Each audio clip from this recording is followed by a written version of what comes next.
Good morning. It always dumps you off the screen for some reason, but Jack is here, and you're welcome to be here. Good morning. Thank you. Let's put a little taste of what's to come on the screen. It would be helpful to see my own. For some reason, it says all fine. I'm not seeing my video, so I don't know whether I'm centered or even visible in the screen. It really helps to see. Any idea why that is? No. I'm going to go away and come back then, because I did a show where I was halfway in the frame the whole time, and I'm not going to do that again. I don't understand. You were on here during our prep and couldn't see yourself and didn't leave then? Or you just now disappeared? I just now disappeared. Yeah. So Let's there's test. a talking circle with an iconograph of some sort of a human. It's blinking, but it's not a picture of me. Lynn Klein, can you see Jack? Good morning, Lynn. Thanks for National Park Service or Princess, can you see Jack? You can leave and come back, Jack. It's fine. Thank you. Will do.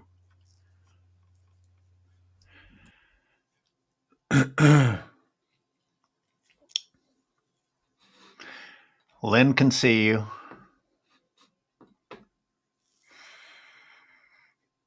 This is the problem with having someone even older than myself on. Everyone can see you, Jack.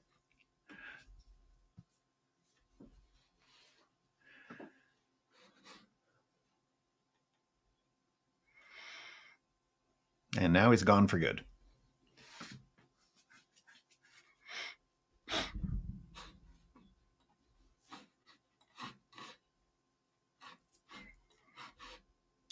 Hang in there, everyone.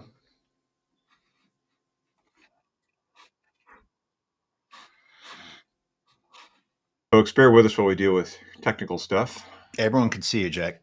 Everyone in the comments says they can see you. Very strange. Okay, some technical thing. We'll just move on. I understand. The show must go on. Huh.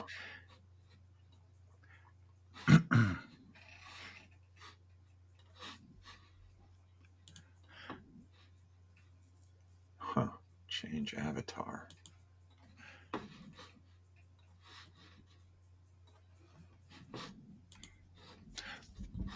Well, why don't you tell us what you got planned for us today?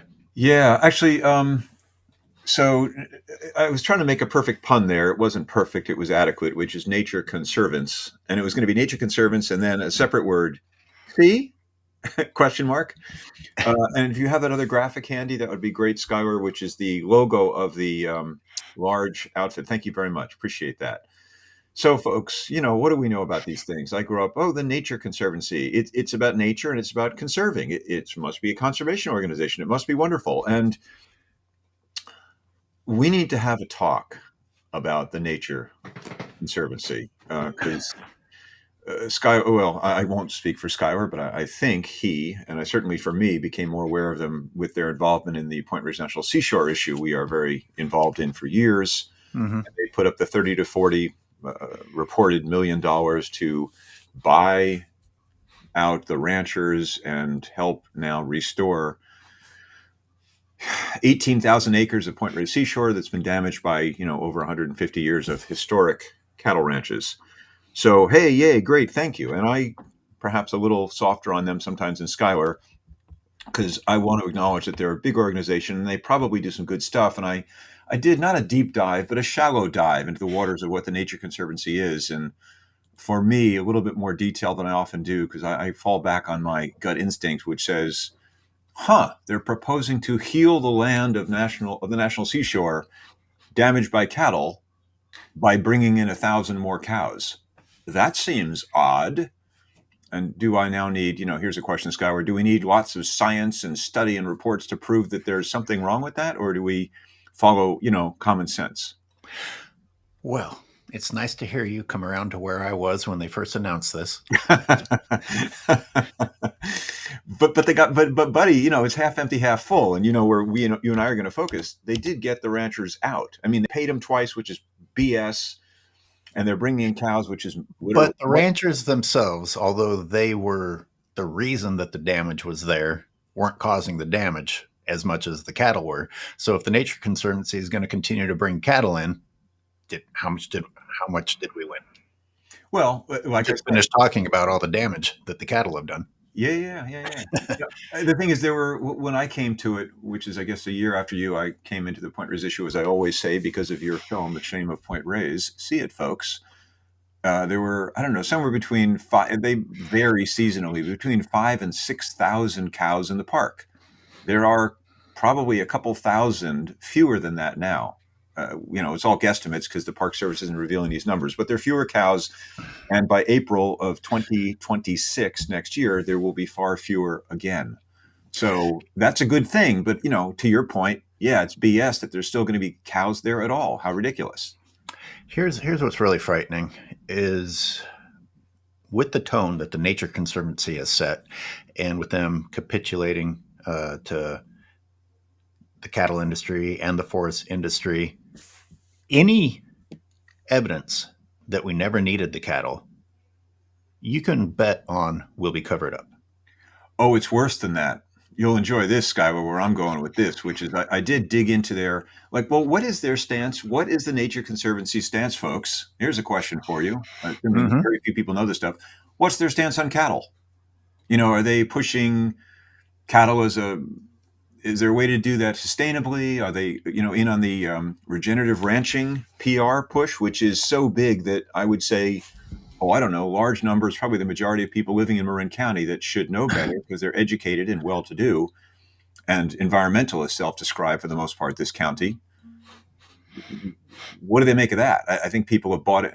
Not I think people have bought into that myth big time, and not just for financial interests because they want to keep eating beef and drinking, or excuse me, eating dairy products. So that's regenerative ranching, called holistic grazing, based on the work of Alan Savory and the Savory Institute. Rotational grazing, the idea of imitating what bison used to do. You move fewer animals around larger areas of land, as if we could replicate what happened here thousands of years ago, in 21st century America. But that's An, the push, and people have bought into it. an organization called the Wildlife News puts out a lot of publications, and a lot of their stuff has covered TNC's fake science and their false conservation movements. And again, it's sad. It's sad to sit here and it seems like infighting because you would like to think that the Nature Conservancy is on our side, but it's like, geez, how many times are we going to find out that they weren't? And John Spear, I'm going to put his comment up here. I think that's John Oh, J.E. good morning. Spear. John's great to have. He's a knowledgeable guy and good with digging into facts and figures and science. I appreciate But you it's here, John. it's a simple question and yet a really really important one. Oh, yeah, great. So he says, looking forward to this discussion. I don't really understand how TNC is organized, nor how they're funded. So I can't imagine what motivates their decision making. And that's, of course, I bet you really can. well. Well, we're gonna, like I say. I mean, you're a pretty good researcher. John's a good researcher. There are people in our group of Point Reyes activists who are much more into details than I am. I really don't have the patience for it or the temperament for it. I just get, well, maybe a little Skyler like, and I just, oh, this is friggin' BS. Like, I don't need to read all this slop. Or as, I mean, the Mark Twain phrase I live by, which is, I don't need to drink a bucket of swill to know it's a bucket of swill. Hmm. So when Nature Conservancy wants to bring in cows, like that ain't right. Now, do I need science to prove it? For me, no. Do you need science to win arguments in the popular culture and with the media? Oh yeah, you do. So, but to just touch on John's question, and of course, try to find out, John, as you know, where all their funding comes, how much, what each year, and you'd need to go to their own numbers and then verify them. But it says here, just this is from the Nature Conservancy, so it's certainly not biased against them. It quote unquote partners with corporations, government agencies, and other environmental groups, as well as with private landowners. Most of its funding comes from private donations, it says. Now, of course, that doesn't answer the question, which are those private donors? Although some of its experimental projects are supported by government grants. So, in the case of Point Reyes, we know that that's their private money. It's not a government grant. At least they haven't said that. Now, again, I'm going to give them a little bit of chops, and then we're going to rip into them. But it says TNC help. This is on their website, so I'm trusting them to be accurate about themselves. helped create and preserve several important areas in the U.S., including California's Golden Gate National Recreation Area. I didn't know they had anything to do with the establishment of the GGNRA. Maybe Jim Cota does. Also, the Tallgrass Prairie Preserve in Oklahoma, Colorado's Great Dunes National Park, which I've been to, and it's beautiful, and Minnesota's Glacial Ridge National Wildlife Reserve. So those are areas where it, quote unquote, helped create and preserve. So to what extent? I mean, they could probably claim that about Point Reyes now as well. And again, it's a big country. They have a huge amount of land. They own 500,000 acres, by their counting, of U.S. grazing lands, and then claims to have helped conserve millions more acres through easements and collaborative management. And then, of course, the usual corporate double talk has worked for years to develop strong, trusting relationships within the ranching community and the beef supply chain. We use our lands to work with and support neighboring ranchers and to develop and test cutting-edge, science-based management practices. Well, if it's science-based management practices, it must be good, right? So I forgot to say American science. Cover all your base. Look, everyone, I'm a patriot and a cowboy. You can't question what I'm saying. Exactly. I'm protected. So, I mean, I was when I proposed the show to Skyler, and Skyler was good enough to say, sure, let's go for it. I was going to touch on their support of cattle ranching. I wanted to get into their support of industrial logging and wood products as a climate solution in the wood pallet industry. And then, of course, I also learned that they support the current push to slaughter 1,500 so-called invasive, I would say, brought into Santa Catalina Island off the coast of Los Angeles. There are mule deer on the island that were brought in 100 years ago. There's 1,500, and there's a push to exterminate every single one of them, shooting them initially from helicopter gunships, which finally the kibosh was put on that because, of course, the residents were just outraged. Like in Vietnam, gunships flying around shooting deer from the sky for years. They stopped that. Now the push is to do this on the ground with, sharpshooters, as they call them. Not guys with guns, but sharpshooters, so they're accurate. Let's catch up on a couple of comments here. Sure, please. And so John, John doesn't need the obvious pointed out to him, but when your donation, we all know how donations work, and we know who has a lot of money and a lot of power, and they are indeed donating to the TNC. And in this particular case, I'm talking about the livestock industry. And Leah points out, good morning, Leah. Remember, they always cite kiss the ground and common ground propaganda. Yeah. Well, that's not a good sign. I mean, we've ripped the shit out of that on this show ourselves. And we're going to touch on it again today because this is, I do feel like the broken record. I mean, I can be accused of it for sure, but it's appropriate because we're fighting an industry that is pushing on it with hundreds of millions of dollars in PR and advertising constantly.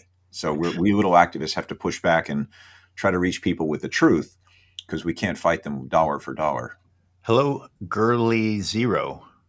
I think I'm saying that correctly. Lots of environmental protection charities are affiliated with hunters too. Boy, is that true. And indeed, here's a good chance for you to talk about Catalina Island, people that are just chomping at the bit to pay for the right to go in and kill animals. I'm a vegan, so I champ at the bit, which is this, rather than chomping at the bit, which is this. And this is why I don't want to see myself when I'm on camera doing stuff like that. Yeah, so absolutely. Well, welcome to the show, by the way. Thanks for watching. She also says, corporate science, boy, if that hasn't become a thing. In a world where people desperately want to believe what they already believe, there's a big opening for corporate science. And one more from John Spear. We all know how huge Nature Conservancy is. Their 990 forms show them to have revenue of over $1 billion a year. And there's John having information ready to go. But where does that revenue come from? Donations, right? And who can put up donations like that? Now, does their annual? No, this is something I didn't do. I mean, it's an investigative journalistic deal. Their annual report. Would they report what? Are they required to report what legally? Dig into that. It's a whole separate topic. What I want to do is just show from their website and then some other places, but mainly from their own words, what they purport, what the Nature Conservancy stance is on cattle ranching and how it can or can it restore ecosystems like the one in that picture we're looking at on the screen, which is, hey, green grass and cows on the field, how great. And I do want to. You showed a picture. I didn't tell you I was going to do this, but I'd like to, if you'll indulge me for one more minute or 2 more minutes. Mm-hmm. You showed a picture last week, which I appreciated, but I'm slow on the uptake, folks. And I went back to the picture you showed, did a screenshot of it, put it into Photoshop, put some captions on it, and I'd like to, if I may, share my screen and go to that in a moment. And it touches on so much, but it's so packed in. It's what I like to do, which is just really focus on something and really study it. So I'm going to share my screen.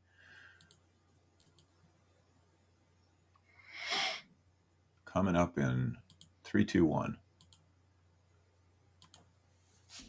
Okay. Can folks see this picture? Oh, right. Okay. The one I texted you and Leah. Yeah. I'm going to make us smaller. Boy, that's really small. Hang on. I'm going to go bigger. I can do this. Okay. Got it? Is it a little bit bigger? It should be. It's full screen now for me. I can't see what I'm showing, unfortunately, because my camera's not doing that. I don't know what's going on here. Yeah, you got to figure that out. I know. Well, that's why I was coming on early to work with it. But anyway, can you see can you see the picture? Yes. Okay, great. So this is Skyler showed this picture. It's a frame from your video or a picture you took. It's 25680 Sir Francis Drake Boulevard. It's B Ranch, correct, Skyler? Yeah. And, okay, it's a picture, like whatever. It says Strauss Family Creamery. That means Strauss pulls his milk from, I think it's, what is it, Mendoza? Not that it matters, the family. But, hey, it's a ranch, whatever. And, of course, first of all, is in the background, that wall of gray. What's that? You mean the very background, not the very background wall. Yeah. Yeah, no. I mean, there's 4 layers of field here. There's 4 That's the magnificent preservation that Lunny was talking about, claiming that the United States government recognized the preservation efforts. Exactly. So this moonscape back here, with just beat to ship. For those of you who are new, that is not what Point Reyes is supposed to look like, people. That is not what a biodiversity hotspot looks like. So this is the best of the best, or small, family, organic. The model, exactly. So, okay, now I'm going to shrink it down a little bit to do what I want to do here. So this is life on a small, bear with me here, working controls in Photoshop. Your bank account numbers are showing on the right. My bank account numbers? I'm kidding. Good one. I'm like, whoa. Life on a small organic family-owned historic dairy farm. Right. So,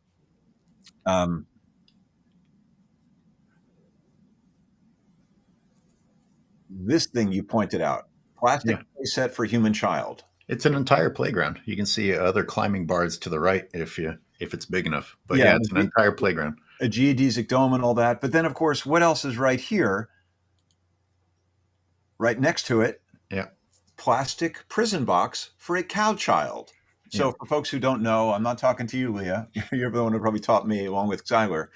But that's a box where a calf is taken from its mom, the dairy cow, and stuck in that box. So it doesn't get any of its mother's milk.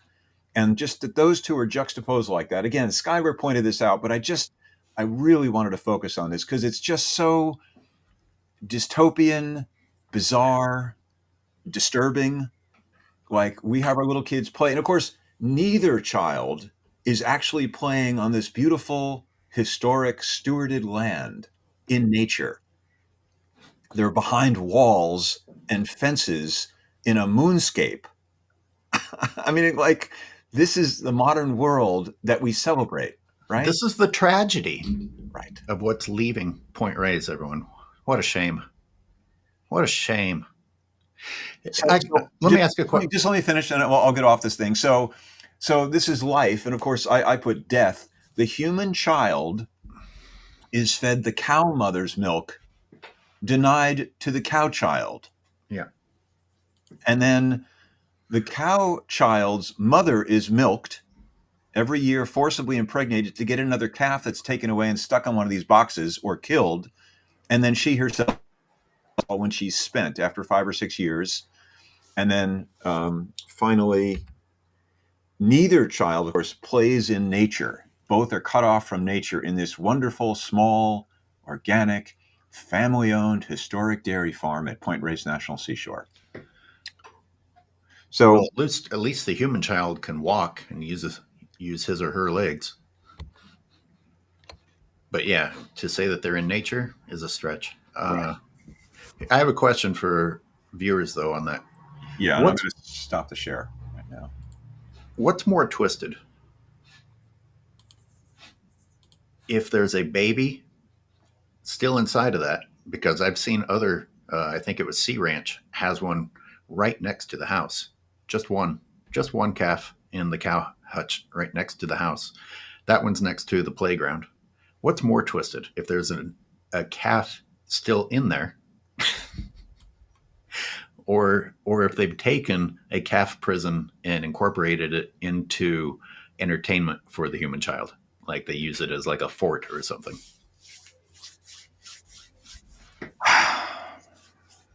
Yeah. It's just, and again, I'm kind of even more fascinated than the horrific content is just the normalization of this stuff in our Yeah, culture.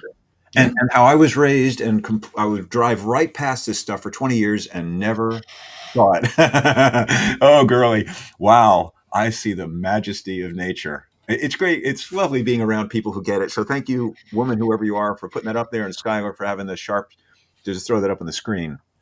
Because I see this stuff, and honestly, I just get depressed. Sometimes I just, if you wall yourself in from it, and I know you know what I'm talking about, Skyler, you can just kind of weep in the corner alone. And that's why I find increasingly, as I learn this stuff and have become a vegan for a decade, I need to speak to other vegans. So I'm not alone and crazy. I'm a social person. I need to share these things with other people. Yeah. Or my mental health suffers. It suffers anyway, but and also pointing out the truth is the other therapy for me, which is sharing this stuff and understanding at least a few people understand that, we're the sane ones in a crazy world.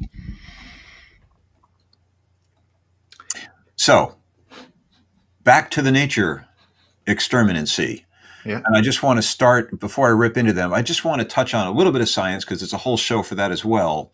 But that is that, folks, in case you don't know, I'm going to share again, if I may.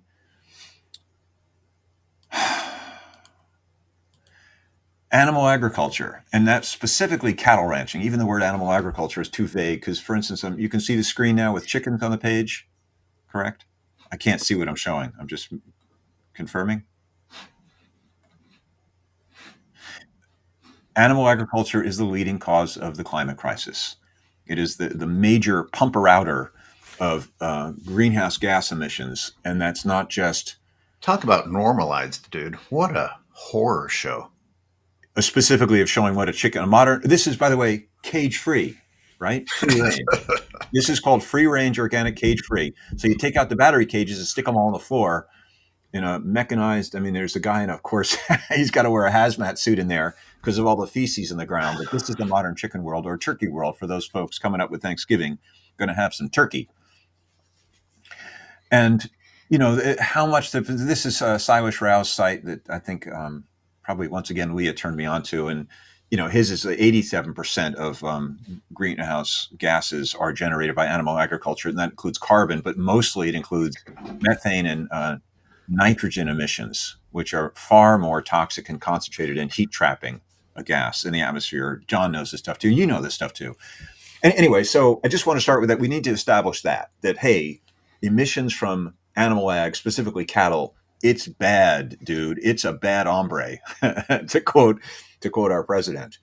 And then, of course, we get to our meat, which is the Nature Conservancy. This is a prominent American nonprofit organization dedicated to the preservation of threatened ecosystems and their biodiversity.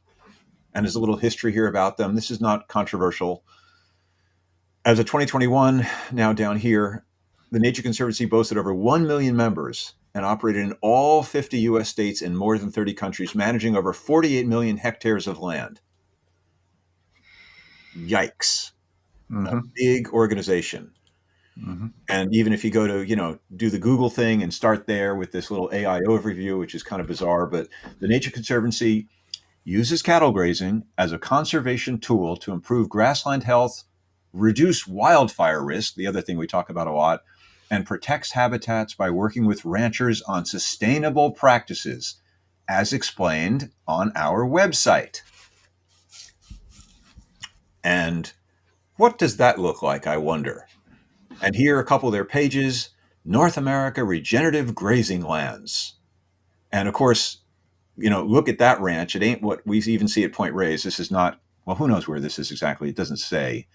Um, and there's lots on their website, a few different pages, of course, and it's pushing the big lie. It's pushing the big lie to regenerate land with grazing cattle, even though, I mean, I just got to say it a few times so I don't repeat their mythologies. They're lies, which is it ain't scalable. Sure, if you take 10, 20, 50, 100 cows and put them over 1,000 acres, they're not going to do much damage and you can move them around, although because they won't naturally move around the way bison do. But the fantasy is that we'll take the millions of cows in California, let alone the country, and move them around lots of land when we don't have enough land as is. And then, of course, still the same amount of manure and methane going up into the atmosphere, even if the carbon sequestration is better because all the grass isn't destroyed, as we saw today at Point Reyes. Should I keep rolling? I'm giving you. Yeah, no, keep going. Unless you want to acknowledge some of the viewers. They've got some. Yeah. Please, let's bring people in. Of course, I mean I can go on a rant here, but I want it to be interactive to the extent that we can. So, you want to pull out comments? I'm just looking at them now. I love that I found Girly-O or Girly Zero. Sorry, I don't know which it is. I found Candy-O. Girly-O. I love that I found fellow. Oh, geez, thanks. I guess I found fellow bitter vegans to listen to, as I have no one around me who sees how dystopian it all is. Well, thank you. We appreciate you. It is mutual. Where are you? Or can you say? Yeah, if you're comfortable. I don't want you to be called a domestic terrorist and get picked up by Trump. Yeah, and also if this is your first time here, I'd be curious how you found us too, because we're definitely trying to broaden our reach, and we haven't been spending money in advertising the way you're supposed to. Leah says in my presentation at the Veg Fest, that's the one that just happened in Santa Rosa, it's our job to normalize veganism. Yes, it is. What's extreme is what's happening. It's not extreme to expose it. Exactly. So yeah, like we're speaking things that are truthful here. So controversial, newspapers often won't print what we're saying. That's the crazy part too, because it bucks the normal, the trend. And that goes back to, it's so complicated. If you believe in your heart that you're speaking the truth, well, speak it out loud for your sanity and for other people's sake. But of course, if you're one person, if you're Copernicus or Galileo or someone who says, the earth, well, it used to be, I say the earth is round, so I'm crazy because I'm a minority of one. And now there's a documentary out there called Beyond the Curve about the people who say, no, the earth is flat. And they're marginalized because we think they're crazy. Although I do think they're crazy, or at least silly. N writes, at what level will TNC operations occupy any of the ranch's lands? Are you speaking at Point Reyes Seashore, I'm guessing? Or just in general? Do you know are you familiar with the Zoe Rosenberg trial? Yeah, so someone's, Corinne, of course, who's been there in the trial. Animal advocacy is on trial in Santa Rosa at the Zoe Rosenberg trial. So Zoe Rosenberg is an incredible young woman. I think she's only like 22 or 23. Corinne knows. She's been in the courtroom. Who did what they call a rescue. And forgive me, folks, direct action everywhere. And I know people are triggered by that organization. But in any case, Zoe, I'll just speak to her, rescued 2 or 3 really beat up, ailing, dying, sick chickens out of Purdue Farms up in Petaluma, Poultry, I think it is. And she's on trial now for, I don't know that, again, I haven't followed it closely. I've got it in secondhand, folks, but generally this is generally correct. Rescued a few chickens to draw attention to how brutal the industry is, even the so-called good organic small farms in historic areas like Petaluma. And now she's on trial. and it's for theft and vandalism and conspiracy because she's working with a group of activists who wanted to rescue these chickens, and it's gone to trial. They picked a jury in the last week and a half. It'll go probably another week or so. We don't know. It's a big deal because the issue is she just wants to, as a young woman who cares about animals, say, look, this is what the chicken looked like. This is what the farm looked like. It's awful in there. It's disgusting. Look at this. This is why I went in there to save this suffering animal's life before it's eventually killed to be eaten. She's not debating that in the trial. It's just this animal was brutalized. And it's a big deal about what she can and can't show and say, because the institution, in effect, is protecting itself by trying to, the prosecution is trying to say that's irrelevant. This is private property. You're a vandal. You're a terrorist. You can't do these things. And it's well, to be dispassionate, it's a fascinating bit of political theater. Who gets to present what facts to a jury in the community? Let me put a couple more up here. Leah. Wow. I'm going to be interviewing Dr. Silas Rao live next month for In Defense of Animals on YouTube. Very cool, Leah. You and I haven't spoken in a while, so that's great to hear. I will tune into that for sure, because he's out there kind of on a limb by himself saying that animal ag, meaning largely cattle, of course, I always make that underline, is like 87% of greenhouse gases. And even, the UNFAO is the most conservative food and agriculture organization division of the United Nations, had it at like, what is it, 17%, Skyler, 18% of greenhouse gases, something like that, which is still more than all planes, trains, automobiles, motorcycles, trucks combined, the tailpipe emissions, which is like 13% of greenhouse gases. And then there's a World Bank study that pegs it around 51%, 87%, because he's accounted for cut down of forest, for instance. And again, not positive about this, folks, so caveat here, but when you cut down the forest, you're losing the carbon emissions, carbon storage in those trees and in the future, and then pumping out methane from the cows that are now in the land that was recently forest. So it depends how you calculate it. It depends how you figure it. But in any case, what the Nature Conservancy is doing is the opposite end of the spectrum, which is promoting this nonsense that running cattle on the ground is in any way healing to the planet that they claim to be healing with their work. I gave a presentation in my energy and climate course, and I was gently trying to show people we've reached a point where people at least don't deny, or at least some people don't deny, the problem of fossil fuels and emissions, etc. But the hump that we're going to have a really hard time getting over is understanding that farmers and ranchers are even bigger bad guys. Well, specifically though, again, I'm always the word police here. Cows, cattle. Cattle is the property word, which some vegan animal ag. Well, and even more specifically, cows. Again, you and I may discuss and tweak this over the months, but I really need to say cow, because animal even is certainly better than agriculture, because the cow industry wants to hide the cow problem. They want to hide the cow in the room, and they'll do that with language, of course. And you can do that by saying, well, agriculture, which hides it with spinach, and kale. And if you say animal ag, well, that's great. But that's cows, pigs, chickens, and turkeys, and sheep in England, right, where they eat more of that than we do. But in America, it's cows, and cowboy hats, like the cool hat you've got on to show you're a proud American. Wave that flag. And that's the hump, as you wisely put it, that we have to get over. And it's a big friggin' hump. People do not want to hear it. In Marin County, folks, where I'm sitting, it's just amazing. No. I'm just having the good Strauss dairy products, or just the Nyman Ranch beef. Nyman is Bill Nyman. He sold the place, but he's still presiding over his little empire, I suppose. One of the people didn't sell to the Nature Conservancy, didn't sell out and leave the land at Point Reyes Seashore, in the southernmost part of the seashore.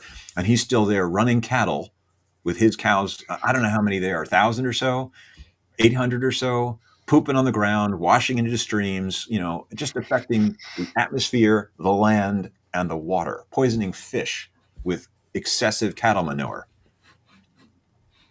Don't let me get me started. Okay, so is part of your presentation going to include the article by James Rainey? more No, propaganda for the ranchers? no, I don't need to. Okay. I'd love All right. to. I mean, I'm happy to share the screen here. I don't need the thing, but anyway, so the Nature Conservancy is committed to conserving native grazing lands and safeguarding, get this, and simultaneously, concurrently, safeguarding the cultural and economic well being of those who rely on them. So, cultural, huh? The Yeah. culture of cattle ranching, the long storied history of 150, 200, 225 years in America versus thousands of years without domesticated cattle on the ground. And then Right. we're a conservation organization protecting the economic well-being. Right. That's their concern. I Right. mean, I understand we need jobs. We have an economy, and I'm, making money doing this stuff. Not much, but that's a conservation group's concern. Right. It's just you can't have it both ways, folks. You can't leave the current economic system in place and then criticize it, pointing it out for its faults that it's destroying the ecosystem, which you need to live on, by the way. I mean, that's the whole thing, as we're seeing now with a administration that's denying the climate crisis at all. You can only do that for so long, and then reality is going to bite your butt hard. Is it? Because I feel like reality has been biting our butts and we only deny harder. I got two words for you, Skyler. Soylent Green, the movie. Hmm.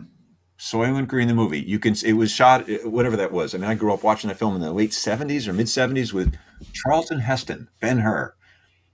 And it shows as probably an accurate a future in a science fiction film as I've seen, which is it's Los Angeles, wildly overcrowded, and they're using bulldozers to push people off the streets, to clear the streets so anything can function.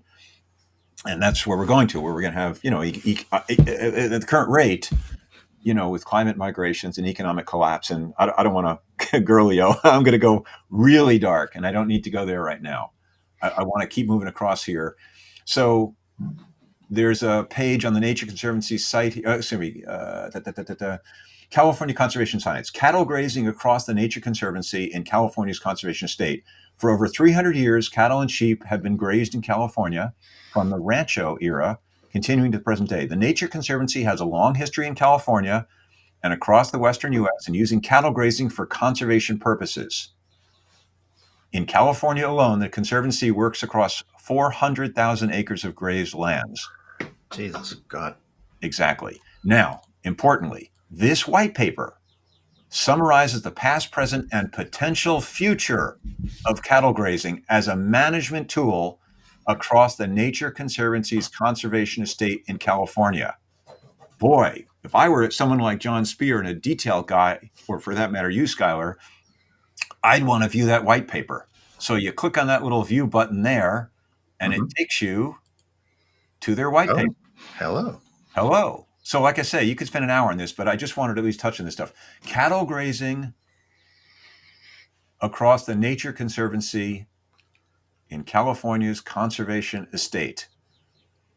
Currently, the major goals of the Conservancy's cattle grazing program in California are to increase plant and animal diversity. Well, that sounds great. Reduce catastrophic fire risk. Now, that's going to get into put the cows out on the grasses. In this case, in America, European grasses brought in because of cattle grazing, as we've discussed ad infinitum, and we need to, or ad nauseum. So you put cows out there to kill the fire risk that was created by cows in the first place. That's the paradox, the insanity, the contradiction.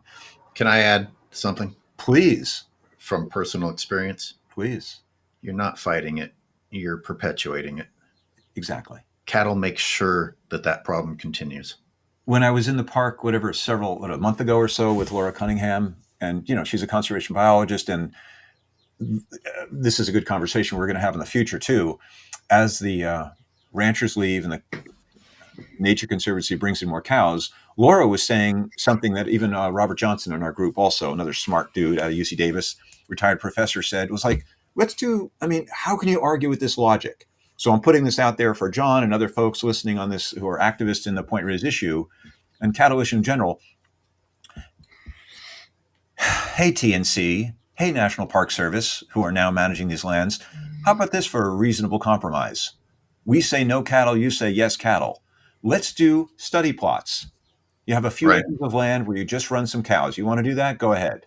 And then Right. some areas where you don't put cows. And then some Right. areas where Laura Cunningham, a biologist, is allowed to work with the Park Service and do some controlled burns if you want to try that approach. Try Right. different approaches on small plots of land. That is so commonsensical.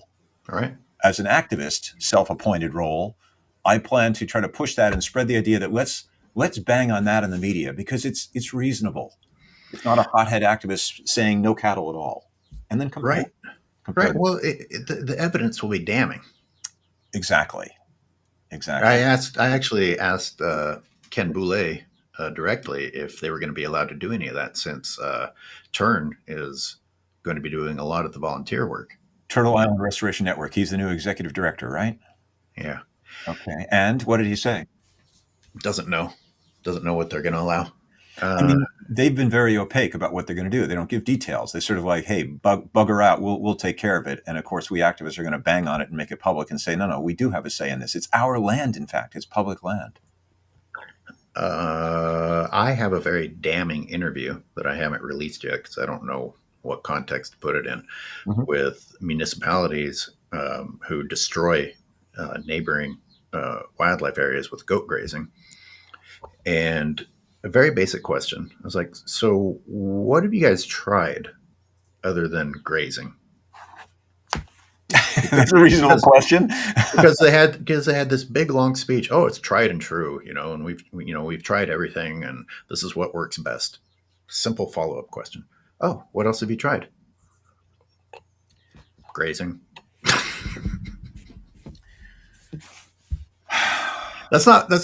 That doesn't give you a lot to work with if you want to conduct a scientific study.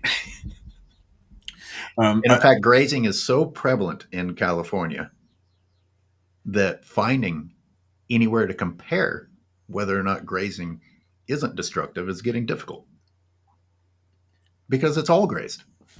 Protected land, private land, wetlands, it's all getting grazed. and for National me, parks are getting grazed. And for me, as a nature lover, to your point, I would go into forests. I used to live in San Geronimo Valley in the Kent Lake area, wherever, it doesn't matter where it is, Westmoreland County, and other areas that have not been ever logged. And that's where I would go with my ex and walk with her dog and just be in this beautiful nature. And now that's being assaulted too as a fire danger.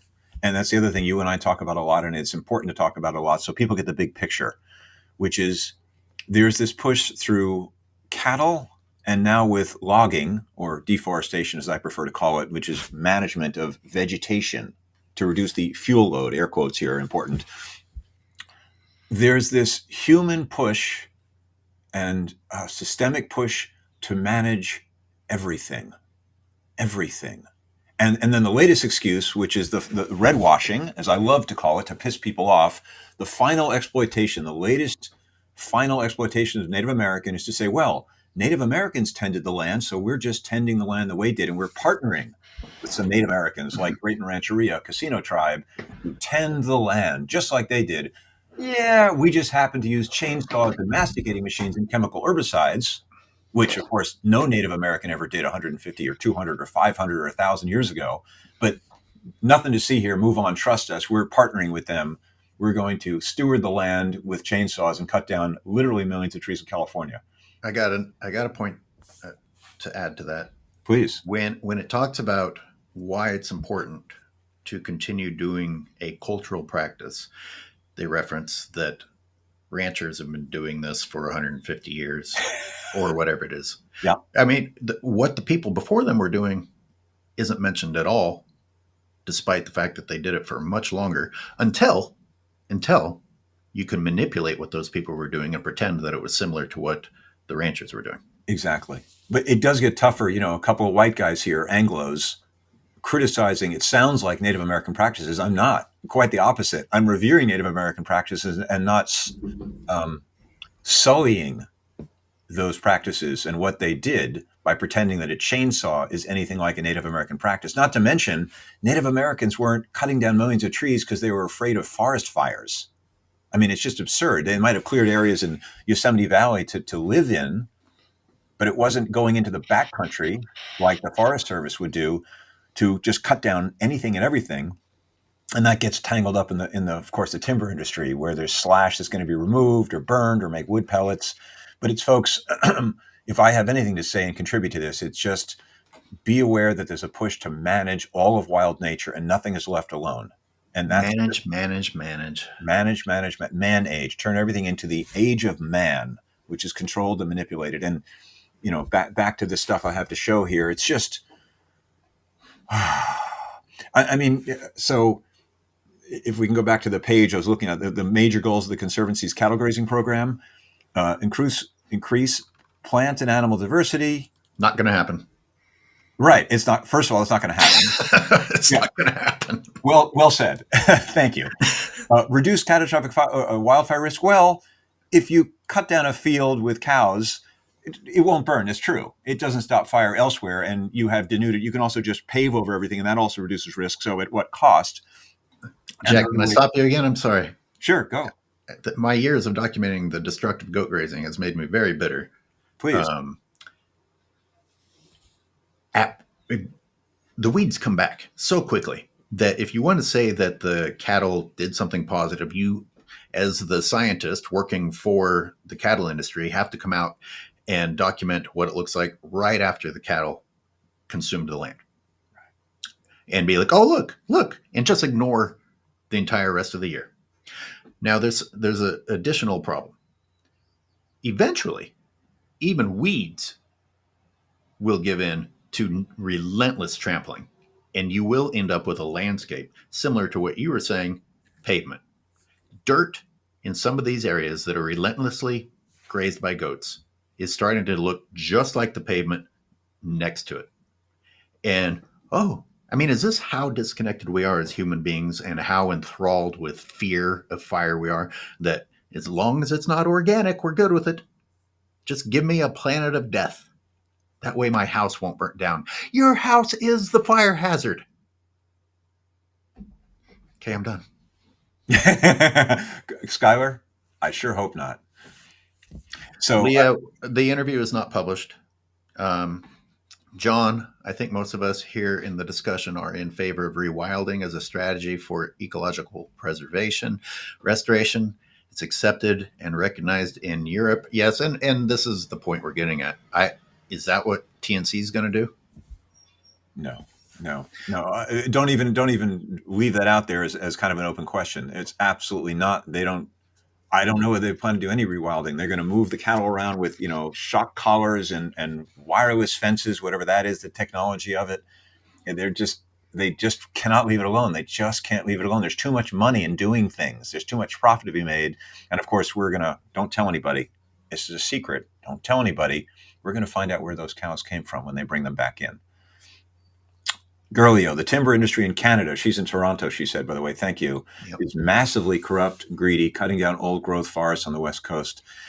Yeah, it is, to use your word, bitter. It is hard not to be bitter if you love nature and see what's going on. It is really hard. And if we're old enough, I'm in my 60s, old enough to see it wasn't, it was always headed in this direction, but it wasn't so advanced. It wasn't so accelerated. Now it's expanded and accelerating. Fortunately, AI will solve all our human problems. I know you're the tree spirit guy, but the more time you spend as a human being appreciating what living creatures have to go through to survive, and then you add on to that a tree that's lived for hundreds of years and everything that tree's gone through, including but not limited to fires, and then we just chop it down. It just seems like something that shouldn't be possible. Yes, 1,000 times. You remind me, I was in San Francisco recently, and it doesn't matter where it was, but there was a big old street tree that gotten really big. Its girth was, for a street tree, like 1.5 feet or so. Like, oh, wow, you made it, buddy. And of course, its roots were growing and pushed up the sidewalk. So the stones, the concrete stones around it were, tilted up in the air, a good 8 inches, 9 inches. Mm-hmm. And unfortunately, some of those trees survive, and they'll actually just reset the pavement over the tree and acknowledge its value and its beauty and its age and its wisdom and it's just value unto itself as not just the scientific ecological service, but just that it's 100-year-old tree in our neighborhood and people around there have grown up with that tree. And of course, yeah, ecological service too, making oxygen, sequestering carbon, providing shade, animal habitat, all that. Visual appeal. Visual appeal, aesthetic beauty. There have been studies, of course. I mean, when I was first doing tree spirit, I was reading studies where human beings lying in hospital beds healed faster when out the window they could see the green of trees. Of course. Well, Of you course. say that, but that's not scientific to say, of course, and it's obvious. That's common sense that we've lived it. But how many people actually, need a scientific study proving this, which have been done as well. But anyway, in that the tree pushing up the stones, like, great, have a little community project or the money where you just reset the stones. So people Right. walk over the tree. That's, you spend the time to protect the tree by doing a little bit more laying of concrete at some cost, rather than just doing the cheap thing, which is cut down the tree. That's it. It's done. Stick another little tree in there for the future. Right. Right. And how about the most intelligent species not anticipating that problem? Well, again, this goes back to me for the C word, which one cannot say. And I don't mean the four-letter word. I mean the longer one, capitalism. As soon as you create a society that is structured primarily or majorly, the focus, the emphasis is on making money at the expense of everything else, then you get, the sociopaths running the show the way we have, who are very good at amassing huge amounts of capital, and they're not as concerned with anything else, including, the welfare of the human beings. Speaking of money, it's a very good time to be a arborist because those freaking people are everywhere chopping shit down, and none of these people are arborists. No, actually, so here we go, Skyler. This is the difference in our personalities. A few of them are. I've met some good arborists who really do love trees, and they are, they don't call themselves, by the way, tree masters. Oh, the words reveal people. Oh my goodness. Someone who is a master of trees is not, our definition of an arborist, someone who actually loves them and appreciates them and knows they're wiser than we are in many ways, despite not being able to speak or having opposable thumbs, BFD. Foresters, however, those are the ones I judge. Most of them are in an industry where they have to become deforesters. I have more judgment. I have the judgment of foresters that you have of arborists, because I've met some really wonderful arborists who will do anything to save the life of a tree and recommend to somebody, look, it's cheaper to cut it down, but this is a beautiful tree and you can keep it and blah, blah, blah. And they'll convince people to save a tree. They do exist. Is it though? I mean, it looks like it's not cheap. They bring all kinds of machines and human power in. It depends on the arborist. It depends. I'm just saying not all. That's all. I'm only modifying what you said by saying not all. Most, if Okay. you wish, but not all. Okay. That's it. Okay. So let's finish up here. God, I can't believe we're at the top of the hour coming up soon. Yep. So the last, maintain and influence voluntary, that's interesting, voluntary relationships with the commercial grazing sector, which controls management of more acres than TNC could ever hold. So they're acknowledging that, we're a big landholder of 500,000 acres, but that ain't nothing. So we're going to, it's kind of, that's generalized and opaque, no big deal. But I'm trying to think where to go here. I'm not going to dig into these. I'm going to go to the next paper. So this is another one on their website, Sustainable Grazing Lands. Now, this is right out of the Savory Institute, catalog of BS. Wretched human being, Savory. Right. Now, of course, look at the picture here. There's a Marlboro Man cigarette ad right there. Right. The romance of whatever that is, 10 cows and one guy in a horse with a cowboy hat who's at a central casting. And let's just pretend this is what it is. And you can feed 340 million meat-eating Americans by doing this on however much that land is. I don't even know where this is. They don't say where this is. The word sustainably doesn't mean anything anymore. It's been so thoroughly abused. Correct. And that's as I do the Humane Washing Machine on November 1st. Next, I'll bring that art exhibit out to San Francisco's Vegan Fest on Saturday, November 1st in San Francisco. It's on the events page of my website. And Jack, does the Nature Conservancy have any pictures of nature on the website? Is it all freaking cattle? Well, here you go. They've got let's see, what is this guy? Make this a little bigger. Oh, they got some birds. Yeah, I think I'll make this a little bigger here. Oh, we got one, and we don't even know where it was taken. Everything else on the screen is people riding their slaves and cattle. Right, cow behind a fence. They put a fence out, which of course is never good. And that's an icon of America's grasslands. The greater prairie chicken makes its home in the Great Plains, but its numbers are declining. Gee, I wonder why. Oh, here we go. Many ranchers, this is down here, caption, many ranchers manage their pastures to provide habitat for the species, which also makes good foraging for their cattle. It's not So, true. oh my God, I don't even know where to begin on this. Like, we have found one animal that can survive with our cattle. So now we're going to say we're helping protect that species despite the cattle ravaging the ecosystem and destroying all else, including the atmosphere. It again, if you wildlife news has done some good work exposing this. Even that claim of that species turns out not to be true. And look, again, here's the thing. Two people, riding their horses with split rail fence, I don't know where that is. It looks like somewhere in the West, but like how romantic, because of course there's very few cows on a huge area of land. Oh, this is, I think, Montana. Let's see. Again, I mean, this is where they get this verbiage. Has worked for years to develop strong, trusting relationships within the ranching community and the beef supply chain. We use our lands to work with and supporting ranchers. So what they're doing is they're saying, give us your money because we're going to help convert non-rotational grazed ranches into ones that do rotational grazing, aka holistic management, aka regenerative ranching. These are all kind of vague terms that point to things that don't have any specific USDA definition. And it's all just ignores the methane emissions from cows and the amount of land and how incredibly inefficient it is. As I quote you and saying, the most inefficient way to raise food for human beings, to push it What a through a crock, says Corinne. Imagine these documents without all the euphemisms and misleading terminologies, says Girlio. Yeah. And yet it is an impressive amount of words and terminology and papers and studies and science and range management. It is impressive. Like with the forest stuff, these agencies will come out with 100-page document explaining how it's really good to cut down trees and thin a forest and open the canopy and reduce the fuel load, or expand cattle grazing in a rotational management plan with electronic collars and the latest AI technology and resonance imaging, and on it goes. And it's all, to sum it up beautifully, Corinne, what a crock. A lot of this makes it sound like,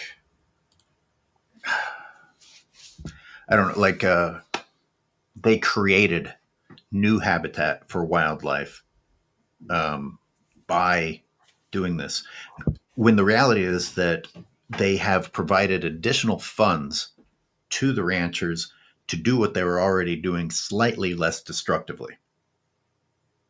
It's not that something good was introduced, it's that they lessened the extremity of how damaging it was, which might not even be true. But like sometimes these things are worded as if, oh, look, this new habitat is only possible thanks to these ranchers. No, you just stopped being as shitty as you possibly could, and you had to get paid to stop being as shitty as you possibly could be.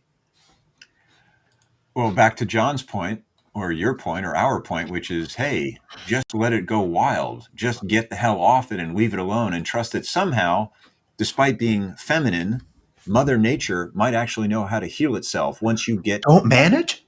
Don't manage? No, Don't, humans can't not manage, Jack. don't manage it, says the man with the radio voice, and let Mother Nature heal herself. But oh no, man is going to manhandle her and manage her to death.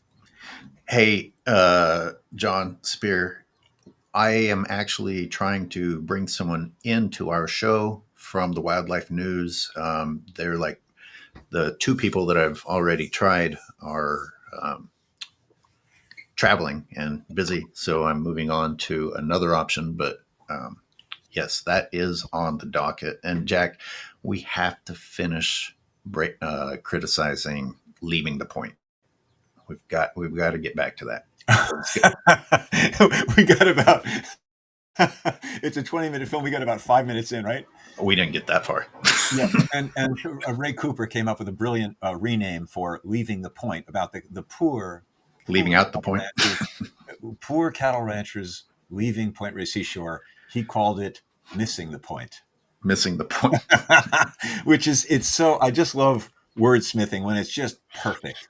Well, both entendres of that double entendre are perfect. So again, I can't see what I'm showing. What are we looking at my screen again here? The share or not? Did you want to Yeah, keep? it's up there. Okay. Anyway, I mean, we're at 10 o'clock. I can leave it at that. Just, yeah. Can I end us with a story about why we shouldn't manage? Sure. And I'm going to take this thing off the screen then. Okay. Can I stop my screen here? Come back to us. Close our show with our mugs. If humans are willing to sit back and observe, take lessons instead of impose our will, there are things to be learned, such as I'm going to open up by talking about ground squirrels and creatures like that that have been demonized by the livestock industry and gardeners.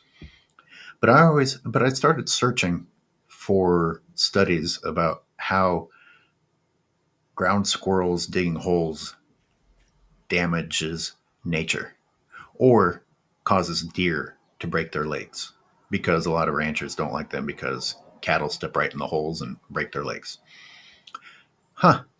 Where's the evidence that that was a problem before you introduced something that wasn't supposed to be there? But here's the story from recent history. Up in the urban sprawl area where I would go and do my own rogue rewilding, I kind of had a blank canvas because you just couldn't get any worse than it was. So I removed like the really, really nasty stuff and brought in natives that were at least native somewhat to that region, but certainly more beneficial than what was there before. Now, where I'm at now has a lot of native plants. And I admit, this is me being guilty, tried to put in a couple of native plants that aren't native to that exact region, but I also put in two that are native to that exact region. And I started noticing the gopher holes, and I started noticing the activity of the gophers. And I even caught a few popping up and pulling down some of the plants I planted. And you stop and you think, like a typical human or a gardener or someone trying to protect their precious lawn that they don't do a damn thing with. Oh, the enemy. The gopher's the enemy. Now I've got to start putting in traps and the noisy deterrents or poison them. When you stop and observe for longer, guess which plants to this day still have been left alone by the gophers? The ones that are going to thrive in that habitat naturally? Yeah, the ones that were actually supposed to be there. It's like the gophers are being groundskeepers. I mean, Like Bill Murray. no, not like him at all. Anyway, I have video footage to go with this, and I'll make the story a little bit better. But I wanted to at least share that. You're poking at things quite profound, my friend. Which is, wait a second, Maybe nature knows what it's doing. maybe nature and animals and plants are actually, yeah, there's some competition, which of course we tend to highlight because we're seeing things through a competitive eye. That's our projection. But they're actually in concert and harmony, and ups and downs. But it's a delicate and also hardy, intimate, intricate web of interactions, which doesn't need the human mind saying kill, kill, kill. So for me, as an anti nature management guy, it's just like, just stop killing things. Mm-hmm. Just stop killing. Let it be. How naive, right? Well, it's certainly a nice starting point. Yeah, well, no, I appreciate that observation. And, I'm it's tricky. My mother was a gardener. I know some people that are gardeners, and you want to have a little garden in your backyard where you really control it all because you're trying to, you don't want dandelions because you want cauliflower or whatever, the crop is you're going to presumably eat. I like the idea of growing your own food, and that is a managed, controlled situation that is, unnatural. I don't have a problem with that, but it's beyond our immediate homes, or when we build our house in the woods and then complain, the forest that was there before you built your house is a threat. You're going to cut it down to protect your house. I got a major problem with that. That's what we've done. That's what we're doing. It's killing everything. So, Wrap those it up. of you who are still watching, we're going to get the wildlife news authors on here. We're going to finish breaking down that Missing the Point documentary, because this article, which I guess you haven't read, references that as though it's a factual documentary. So I need to take a huge dump on that article and the film. And those of you who haven't watched my two shorts that I put out recently, Ranchers versus Reality, we have documented history directly contradicting what's coming out of Kevin Lundy's mouth. And I have done the research on it when I was trying to make elk water. So I'm just putting out pieces of the research that I've already done. Well, that film on Kevin Lundy and the poor family forced to leave the park by being paid millions of dollars is I'll mix metaphors. It's low-hanging manure. It's so easy to pick on because it's the apotheosis of insane, absurd, destructive, and lies. Fancy words. So thanks, folks, for watching. We're here every Tuesday, 9:00. Skyler's doing his own. Do you have another podcast coming up that you want to share with people? You spoke with Gary yesterday, which was great. So if you haven't seen that, folks, he and Gary were around yesterday, and that you can be seen on the Watching Humans podcast, Skyler's hosting platform. We're just part of that here, a subset of the Point Raise podcast or Skyjack podcast every Tuesday, 9 a.m. So thanks for tuning in. Please leave comments afterwards, if you would. That is helpful. It really. We're trying to get more folks to watch it. So if there's interaction on each of these podcasts after the fact on the YouTube channel, it does help. I'm curious how Girlio found us, for instance. It's a new person shows up like, oh, great, another viewer potentially. Please spread the word. So we bitter vegans, which is to say folks who love nature, arguably more than humanity, because nature is going to outlast humanity, get to not feel so crazy and alone, because I don't think we're crazy at all. So I have one of my other channels up on the screen, and every Thursday I do a live show, and there's some overlap. And this Thursday, I'm going to be ripping to shreds scientists who lie on behalf of the fishing industry. So on Shark Week. And Shark Week is very popular. Meaning things like demonizing sharks and all that, or just saying we're not harming them by fishing, all those things? Blaming nature. There's a big movement to blame two orcas for the disappearance of shark populations in South Africa, while completely ignoring that the government has allowed destructive fishing practices and added destructive fishing practices. And one of the co-hosts that Shark Week is now having come on runs an organization called the Natal Sharks Board, whose mandate is to protect bathers through the eradication of sharks. This is who's a host on Shark Week now. This is how far we've fallen. And this is your last. What was the? I'm sorry, Skyler. I wish I could memorize names of things. The name of your last shark film that Andy and Corinne and I and Leah saw. Monsters. That is really eye-opening. That was such an education for me. Is that available for people, or people have subscribed to see your documentary, Monsters? Yeah, let me. And while you find that, well, I just tell the audience is for me why it was such an education. Skyler's in Australia, and he's showing how there's a big push there to South Africa. Thank you. South Africa, to protect bathers so they can go in the water without being attacked by sharks, which doesn't happen all that often anyway. But they put up these huge nets around a beach. And of course, the nets, are fences in the water and do monstrous damage and catch sea turtles and sharks and other, sea creatures and mammals and fish. And they also don't even do their stated job of protecting the beaches. Sharks still get in because they're not maintained, and it all becomes just a money-making scam. And Skyler does a really moving, effective, as always, communicative documentary explaining the drill. And you just see that what we do with cattle on the ground is what we do with and to sharks and other sea creatures, under the water in the oceans. And it's The importance of fear, using fear to manipulate the mindset of humans. fear and lies. We've got the Nature Conservancy promoting fear of fire fuel to promote cattle. You've got a so-called shark conservation group pushing the fear of sharks to What's their name? continuing to the Natal Sharks Board. Natal, Natal Sharks Board. Yeah, the KwaZulu Natal coast. Okay. Well, for me, it'd be fun just to, God, we're never running out of ideas, but to do that topic, and I would just draw you out because I don't know enough about it, and you could go on about it if you want. Well, come over and blab with us some Thursday if you want to. Okay. And then, of course, Leah adds, thank you. Great film. Highly recommend, Skyler, that you put that link to it front and center on this channel and your other channels, and the Shame of What You Do. Here it is right here. That's not right. a very... I hope people can click on that because they're not going to type it. Right. I think she's saying make the link. I'll put it in the description. Yeah, I mean, it's not that I'm any good at that, but you've got a lot of channels and you're a prodigious producer. Yeah.